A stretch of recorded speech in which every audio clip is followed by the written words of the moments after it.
Le pido, Padre bendito, Señor, que esta palabra que se ha de llevar a cabo podamos entenderla y comprenderla y poderla llevar a cabo y meditar en su palabra, Señor. Le pido por cada uno de mis hermanos que se encuentran aquí, que sea usted obrando en sus vidas, y por cada uno de mis hermanos que se encuentran en casa, Señor. Usted conoce lo que hay en sus vidas, en su corazón. Sea usted, amado Espíritu Santo, obrando en sus vidas, Señor, y permitiendo, Padre mío, que ellos sean llenos de usted para que ellos le busquen a cada día y se puedan congregar aquí en su casa.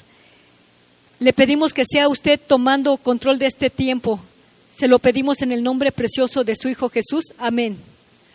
Hoy quiero hablarles de dónde estuvo Jesucristo después de su muerte. Leyendo yo el libro que la hermana Damaris nos, ¿cómo se puede decir? Sacó copias. ¿Pueden sentarse, por favor? Me llamó la atención un texto y ya de ahí, pues me puse a investigar. Y ya que pasó también la Semana Santa, no sé si se habló algo de esto, dónde estuvo Jesús después de su muerte. Pero si vieron, pues me imagino que fue una pequeña parte y ahorita pues vamos a darle un pequeño estudio. Espero que lo entiendan. Vamos a llevar varios textos bíblicos y espero que como que le agarren el hilo al estudio para poder entender. Está como que muy interesante. Pues vemos que desde Adán hasta la muerte de nuestro Señor Jesucristo en la cruz, había un lugar donde todos los muertos descendían. Este lugar se llamaba Sheol. Esta palabra se llamaba Sheol, y cuando la Biblia se tradujo del hebreo al griego, se llamó la Septuaginta. Y con la Septuaginta esta palabra Sheol se tradujo como Hades. Y Hades significa lugar de oscuridad, lugar donde todos los muertos llegaban a ese lugar y donde algunos espíritus esperaban ser la resurrección o ser resucitados. El Señor Jesucristo en el Evangelio de Lucas, capítulo 16, versículo 19 al 31, yo creo que varios ya conocemos esta historia que habla de el rico y el mendigo.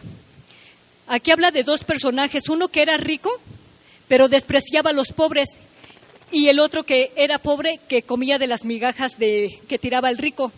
Estas dos personas, estos dos personajes, cuando llegan a morir, llegan al Hades.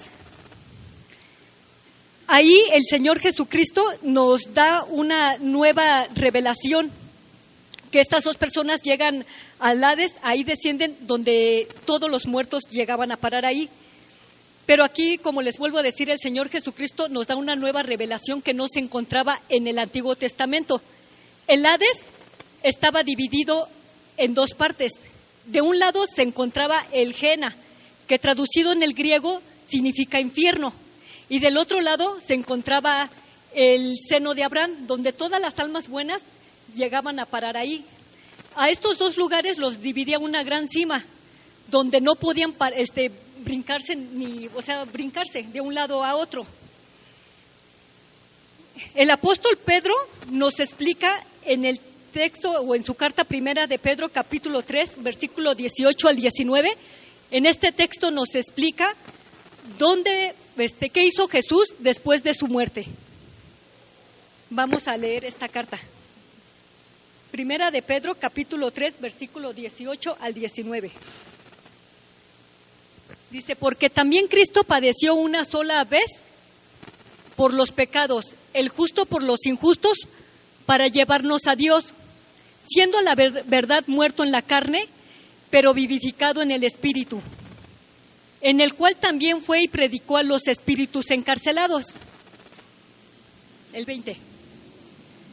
Los que en otro tiempo desobedecieron cuando una vez esperaban la paciencia de Dios en los días de Noé, mientras preparaba el arca, en la cual pocas personas, es decir, 8 fueron salvadas por agua. Volvemos en el 19. En el 17 o 18, perdón. Aquí dice que a la verdad, que siendo a la verdad muerto en la carne. Todos sabemos que Jesús murió, ¿verdad? ¿Por qué? Porque pues ya estaba ahora sí que clavado en la cruz y le clavaron una estaca en su cuerpo porque hubo un profecía que decía que ninguno de sus huesos iba a ser quebrantado, ¿verdad? O roto. Entonces le picaron con una lanza y salió agua con sangre y entonces pues ya se dieron cuenta los romanos que él ya estaba muerto. Bajaron su cuerpo, lo prepararon y le dieron sepultura en un lugar donde ningún muerto había estado en ese lugar. Pero sabemos que su espíritu permaneció vivo y partió a otra parte. El versículo 19 nos dice que predicó a los espíritus encarcelados. Predicar en griego significa anunciar un mensaje. Aquí hay dos preguntas, hermanos. La primera sería, ¿cuál fue el mensaje que les predicó a esos espíritus? Porque en el 19 dice, en el cual también fue y predicó a los espíritus encarcelados. Ya vimos que para poder entender un poquito más que el Hades estaba dividido, ¿no? De un lado estaba el infierno y del otro lado estaba el seno de Abraham. En el infierno pues estaban esos espíritus encarcelados.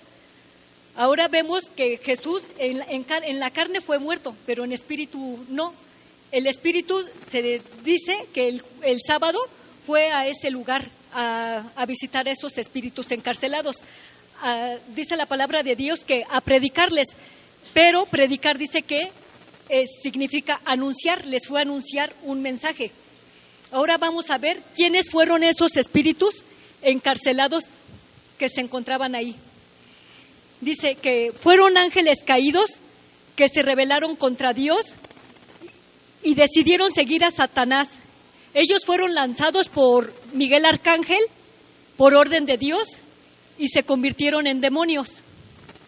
En primera carta de Pedro, capítulo 3, versículo 20, según el versículo 20, dice que los que en otro tiempo desobedecieron cuando una vez esperaban la paciencia de Dios en los días de Noé, mientras preparaban el arca, en la cual pocas personas, es decir, 8 fueron salvadas por agua.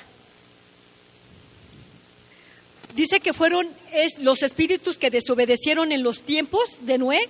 Esos espíritus podemos ver que los podemos encontrar en el libro de Génesis, capítulo 6, versículo 2 al 5.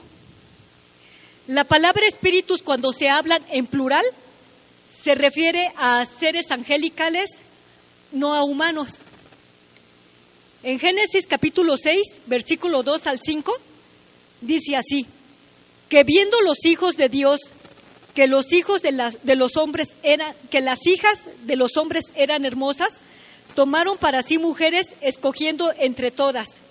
Y dijo Jehová: no contenderá mi espíritu con el hombre para siempre, porque ciertamente él es carne, mas serán sus días 120 años. Habían gigantes en la tierra en aquellos días, y también después que se llegaron los hijos de Dios a las hijas de los hombres, los engendraron hijos. Estos fueron los valientes que desde la antigüedad fueron varones de renombre.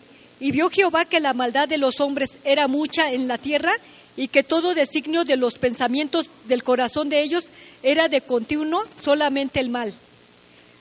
Bueno, aquí ya vemos que podrían ser algunos de estos espíritus los que desobedecieron en los tiempos de Noé, los ángeles que fueron expulsados del cielo por rebelarse contra Dios, pero también pueden ser principados y potestades. Eran aquellos demonios, aquellos espíritus que nos acusaban, los espíritus o demonios de enfermedad, de muerte, que nos acechaban antes. Y todas las personas del Antiguo Testamento que decidieron desobedecer a Dios y que fueron pues malas y perversas, todas esas almas fueron a parar al Hades, al Hades, al infierno. Pero para poder entender un poquito más esta historia, tenemos que irnos al contexto desde antes. Vamos a hablar un poquito del Acta de los Decretos. Pero primero vamos a ver el libro de los Romanos, capítulo 5, versículo 12.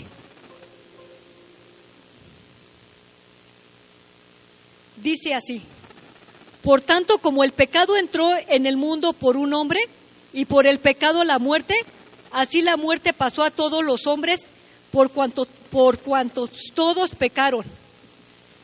Sabemos que desde Adán y Eva, que ellos fueron los que pecaron porque desobedecieron a Dios, nosotros traemos ese pecado. Nosotros somos como ese molde que se cae y se abolla, y de ahí hacen una gelatina.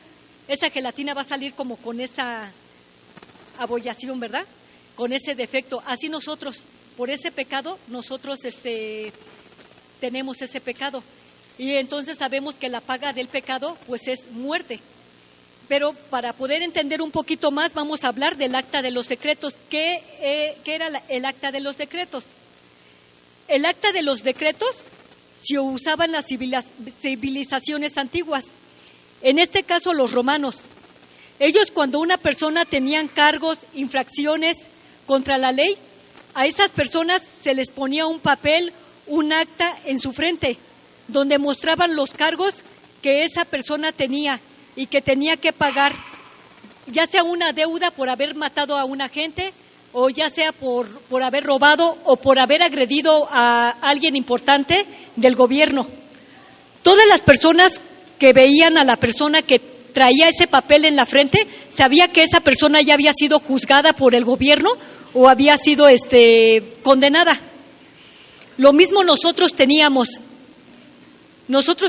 esa acta donde Satanás y todos sus principados y potestades nos acusaban de ser malos, de ser pecadores, de ser enemigos de Dios. Entonces Jehová Dios manda a su Hijo y muere por nosotros y anula el acta de los decretos, que nos era contraria. La palabra anular en griego significa exaleifo, y exaleifo significa quitar, eliminar, anular o remover. El Señor Jesucristo, exaleifo, anuló, limpió toda esa acta donde nos acusaba que éramos condenados por nuestras malas obras, por ir en contra de la palabra de Dios. Anuló todas las consecuencias, todas las maldiciones, toda la muerte, pecados, enfermedades que teníamos por medio de su sangre, y tomó nuestro lugar, pagando y padeciendo todo lo que nos tocaba a nosotros pagar. Vemos que el Señor Jesucristo tomó nuestro lugar porque también Él, al no encontrarle ningún pecado, ninguna falta, ninguna falla, sabemos que los fariseos, los del Sanedrín, los sacerdotes, nomás lo andaban cuidando para que le encontraran una falla al Señor Jesucristo y matarlo. El Sanedrín, que lo formaban los ancianos y los sacerdotes, al no encontrarle delito a Jesús, lo culparon de blasfemar en contra de Pilato, diciendo que Jesús decía que Él era el rey de los judíos. Vamos a ver qué dice Mateo capítulo 27, versículo 11. Dice así: Jesús pues estaba en pie delante del gobernador, y éste le preguntó diciendo: ¿eres tú el rey de los judíos? Y Jesús le dijo: tú lo dices. Entonces vemos que la sentencia de Pilato hacia Jesús fue por ofensa romana. Mateo capítulo 27, versículo 37, dice así: y le pusieron sobre su cabeza su causa escrita: este es el rey de los judíos. El mismo acta que nosotros teníamos antes de que Jesús diera la vida por nosotros, es acta que nos culpaba de ser pecadores. El acta que nosotros teníamos antes que Jesús pagara nuestra condena. Cuando Jesús muere, clava esta acta de los decretos en la cruz y la exhibe públicamente y nos hace ser libres a todos. Colosenses capítulo 2, versículo 13 al 15, dice así: y a vosotros, estando muertos en los pecados y en la incircuncisión de vuestra carne, os dio vida juntamente con Él, perdonándonos todos los pecados. Nos dio un regalo inmerecido que nosotros no merecíamos, hermanos. Él, como cordero, fue llevado al precipicio y dio la vida por nosotros. anulando el acta de los decretos que había contra nosotros, que nos era contraria, quitándola de en medio y clavándola en la cruz, y despojando los principados y a las potestades, los exhibió públicamente, triunfando sobre ellos. Jesús murió el viernes y el sábado su espíritu fue al Hades a anunciar un mensaje a los espíritus que se encontraban allí. El apóstol Pedro no nos dice qué le dijo Jesús a los espíritus encarcelados, pero no les pudo dar un mensaje de redención, ya que sabemos que esos espíritus o esos ángeles no pueden ser salvados o salvos. Hebreos capítulo 2, versículo 16, dice así: porque ciertamente no socorrió a los ángeles, sino que socorrió a la descendencia de Abraham. En este caso, ¿quiénes eran la descendencia de Abraham?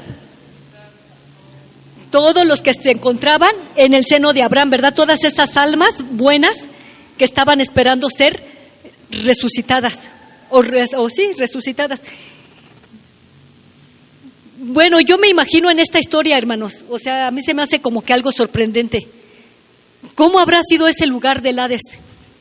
Si nosotros a lo mejor nos dieran la oportunidad de ver por un hoyito así, desde, no sé, desde una altura y asomarnos, ¿cómo sería ese lugar?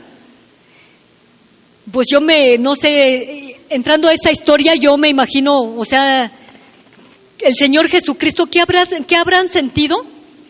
Tanto los espíritus malos que estaban en el infierno, tanto los espíritus que estaban en el seno de Abraham, al sentir la presencia de nuestro Señor Jesucristo. ¿Qué han de haber sentido? Los demonios, ¿ustedes creen qué ruido habrán hecho cuando vieron al Señor Jesucristo? Pues yo me imagino que tal vez gritaron o empezaron a gritar, a rasgar, o no sé, un estruendo, un grito tenebroso, ¿no? Pero también igual me pongo a pensar qué habrán sentido esas almas buenas, los espíritus. ¿Habrán tenido conciencia del tiempo? Que a lo mejor ya todo el tiempo, o sea, que ellos ya habían muerto y estaban ahí, el tiempo que ya había pasado para que Jesús llegara como nuestro Salvador, porque ellos estaban conscientes de que iba a llegar un Salvador. Ellos sabían todo eso, ¿no? Entonces yo me quedo pensando, ¿creen que sí estaban conscientes del tiempo? ¿Ya cuánto tiempo? Pero me imagino que a lo mejor igual la presencia de nuestro Señor Jesucristo en ese lugar, en el Hades, sí la han de haber sentido todos, ¿no? Tanto buenos como malos.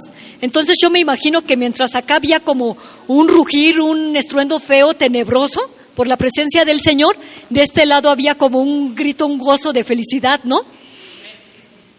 Entonces vemos que nos regresamos tantito a estos versículos, bueno, a que ya vimos, de estos pasajes. Dice que llevó ese mensaje porque anuló el acta de los decretos que había contra nosotros, que nos era contraria, quitándola de en medio y clavándola en la cruz, y despojando a los principados y a las potestades, los exhibió públicamente, triunfando sobre ellos en la cruz. Este fue el mensaje que Él les llevó, de decir que Él había vencido a la muerte. Para todas esas personas que creen en la muerte, que jamás van a morir, que van a estar con ella, la verdad, lamentablemente, es una tristeza que esas personas no tengan conocimiento de la palabra de Dios, porque así como la muerte fue vencida y se quedó en el Hades, así ellos van a quedar muertos y en el Hades para siempre. Entonces realmente ellos no van a tener vida eterna. Sabemos que también el diablo, Satanás, está vencido, aunque ahorita sigue gobernando este tiempo, pero le queda poco tiempo. Y benditas todas las personas que creemos en Dios como nuestro Salvador y que no nos salgamos del camino de Él, porque entonces nosotros vamos a perder nuestra salvación y entonces, lejos de estar con Dios en el paraíso, vamos a estar en el infierno. Entonces ya vimos que bajó y proclamó a ellos esa victoria de que Él pagó el precio por su sangre, por todos nuestros pecados. Entonces dice que Jesús baja y proclama victoria al enemigo. El libro de Salmos, capítulo 68, versículo 28, dice así: Tu Dios ha ordenado tu fuerza. Confirma, oh Dios, lo que has hecho para vosotros. En el libro de los Salmos, capítulo 24, versículos 7 al 10, dice así. Está muy bonito este pasaje y me gustaría que lo leyéramos todos, porque después de que Jesús dio el anuncio a estos espíritus y que ya quedaron vencidos, dice este salmo así: alzad, oh puertas vuestras cabezas, y alzaos vosotros puertas eternas, y entrará el Rey de Gloria. ¿Quién es el Rey de Gloria? Jehová el fuerte y valiente, Jehová el poderoso en batalla. Alzad, oh puertas vuestras cabezas, y alzad vosotras puertas eternas, y entrará el Rey de Gloria. ¿Quién es el Rey de Gloria? Jehová de ejércitos es el Rey de Gloria. Amén. Entonces está muy bonito esto, porque antes de que ya después que anunció este mensaje, empiezan a decir alzad o abrirse puertas, ¿no? Porque Jehová es el Rey, el Dios fuerte y valiente, el guerrero en batalla. En Hechos, capítulo 2, versículo 27, dice así: una vez que él llevó el anuncio y proclamó todo esto, dice: porque no dejarás mi alma en el Hades, ni permitirás que tu santo vea corrupción. Y entonces él se lleva a todos los espíritus buenos que se encontraban en el seno de Abraham, como lo acabó de decir mi hermana Damaris, que fue Abraham, Isaac, Jacob, Job, Daniel, el rey David, Ezequiel, Ezequías y todos los profetas, todos ellos, hasta el ladrón que a última hora se arrepintió, el que estaba en la cruz. Todos ellos se fueron con Dios. Imagínense cómo se han de haber ido muy contentos, ¿no?, con él, después de haber estado tanto tiempo, tantos años en esa oscuridad. Efesios capítulo 4, versículo 8, dice así: por lo cual dice, subiendo a lo alto, llevó cautiva la cautividad y dio dones a los hombres. En este caso, ¿quiénes son los hombres? Todos nosotros. ¿Qué nos dio? La salvación. Porque acuérdense que todo esto lo hubiéramos pasado si Jesús no hubiera dado la vida por nosotros, hubiéramos padecido, hubiéramos muerto. Pero en este caso nos dio ese don, que fue la salvación, y somos salvos por su gracia. En el libro Segunda Carta a los Corintios, capítulo 12, versículo 4, dice así: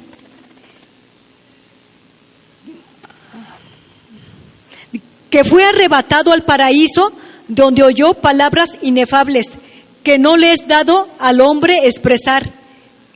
El paraíso o el seno de Abraham desapareció, ya no se encuentra en el centro de la tierra, ahora solo se encuentra el infierno. Imagínense este texto de segunda del libro de los Corintios, capítulo 12, versículo 4. Cuando Jesús fue arrebatado al paraíso, donde oyó palabras inefables, ¿qué le ha de haber dicho Dios a Jesús? ¿Cómo lo ha de haber premiado? ¿Cómo lo ha de haber exaltado? Dice que no nos es dado a conocer lo que le dijo, ¿no? Imagínense esas palabras tan bonitas. Entonces se inaugura un lugar en el tercer cielo, porque pues no se conocía todavía el cielo, ¿verdad? Conocido como el paraíso, y el Hades se extiende y se convierte solamente en infierno, donde se encuentran los ángeles angelicales o ángeles caídos que se rebelaron contra Dios. En el libro de Judas, capítulo 1, versículo 6, dice así: y los ángeles que no guardaron su dignidad sino que abandonaron su propia morada, los ha guardado bajo oscuridad, en prisiones eternas, para el juicio del gran día. Vamos a ver qué nos dice Apocalipsis, capítulo 20, versículo 11 al 15.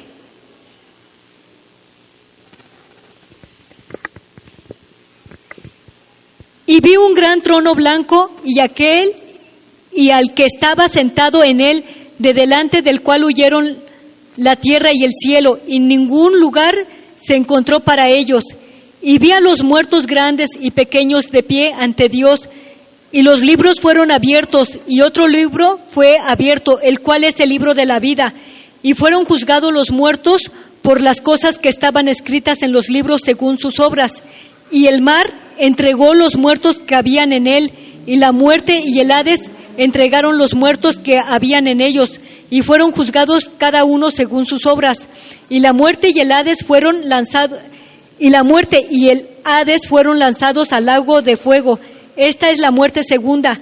Y el que no se halló escrito en el libro de la vida fue lanzado al lago del fuego.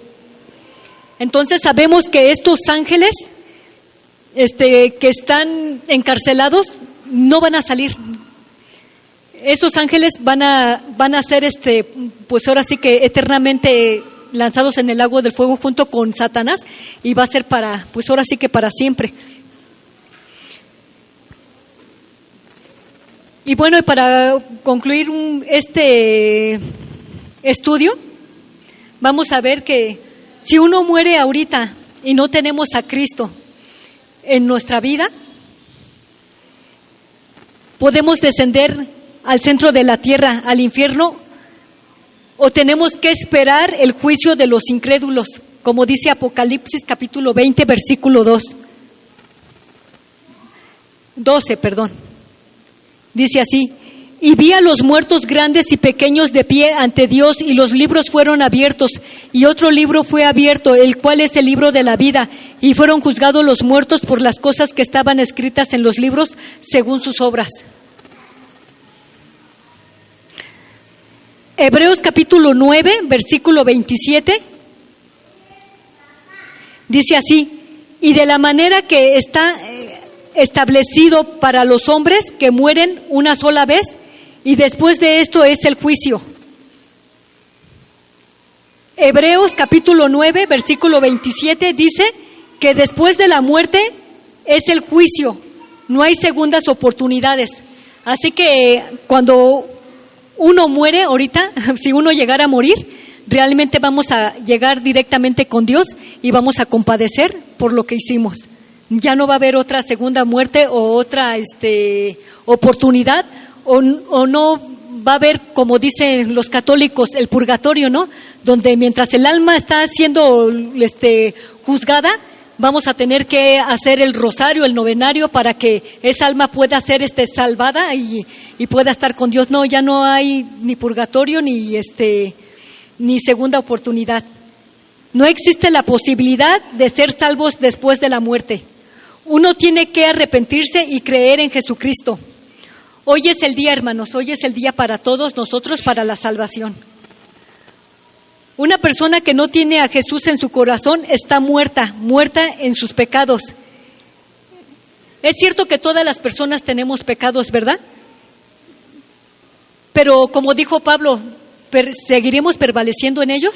No, de ninguna manera, ¿verdad? Aquí vemos que Jesús, cuando nosotros tenemos problemas, es como si cuando todos tenemos problemas, que ahorita creo que la mayoría tiene problemas porque hay algunos hermanos que no se han congregado, pareciera que nosotros clamamos y le pedimos a Dios que nos escuche, ¿no? Y pareciera que nuestro Jesús está muerto, sigue muerto porque no contesta. Pero hermanos, nosotros tenemos que pasar este proceso. Creo que hasta el Señor Jesucristo tuvo que pasar este proceso por la muerte, por el proceso y por la victoria. Así nosotros no vamos, aunque nosotros no por ser cristianos nos vamos a ser libres de tener que padecer aflicciones, ¿verdad? Vamos a tener que pasar por todas estas pruebas, pero nuestro Dios, nuestro Jesús no está muerto. Tenemos nosotros que luchar. No, ¿cuánto tiempo va a durar nuestro problema? No sabemos. Pero mientras nosotros nos agarremos de él confiadamente, sí vamos a pasar ese proceso.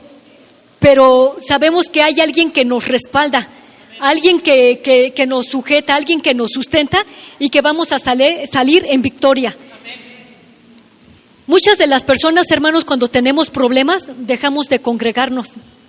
Y como estamos sensibles, estamos tristes, nos llegan a invitar hasta una fiesta y ahí pues creemos que nuestra felicidad podemos agarrarla ya sea en las fiestas, bailando o tomando. Pero ¿qué pasa si nos llega a pasar un accidente y tenemos que pues llegar ante la presencia de nuestro Señor Jesucristo? ¿Creen que vamos a ser salvos, a estar con Él en el cielo? No, ¿verdad? Ya que vimos aquí que si Dios fue firme en su palabra con los ángeles y a nosotros que nos fue dada esa palabra con todos los profetas, con todos sus apóstoles, ¿creen que tenga el Señor Jesucristo paciencia? O ¿cómo se puede decir? Pues sí, que nos pueda perdonar. Ajá. Pues yo pienso que si con los ángeles no tuvo piedad, yo creo que también con nosotros, o depende, ¿no? Depende cómo lo agarremos de buenas. Pero sí, siempre está de buenas, ¿no? Pero pues tenemos que ser firmes, hermanos. Tenemos que seguir echándole ganas, esforzándonos, día con día. No importan los problemas que tengamos. Yo creo que todos tenemos problemas, como lo dijo el hermano Javier, de diferentes. Yo, me costó a lo mejor igual dar este pequeño estudio, como que han de haber hecho, fue muy rápido, ¿no? Pero buscar los textos bíblicos y prepararlo, y con los problemas que he tenido, sí se me ha hecho difícil. He tenido una lucha espiritual donde hay veces no quiero ni sentarme, no quiero ni agarrar la Biblia, no quiero, pero le digo a Dios, me hinco y le digo a Dios, ayúdame, somete mi carne, ayúdame porque esto es algo para ti, es trabajo, pero yo sé que de una o de otra forma tú haces más por mí que lo que yo hago por ti. Y es así donde nos debemos de agarrar, hermanos. No importa la lucha, vamos a salir adelante todos. Y pues esta es la palabra que compartí, espero que sea de mucho provecho para sus vidas.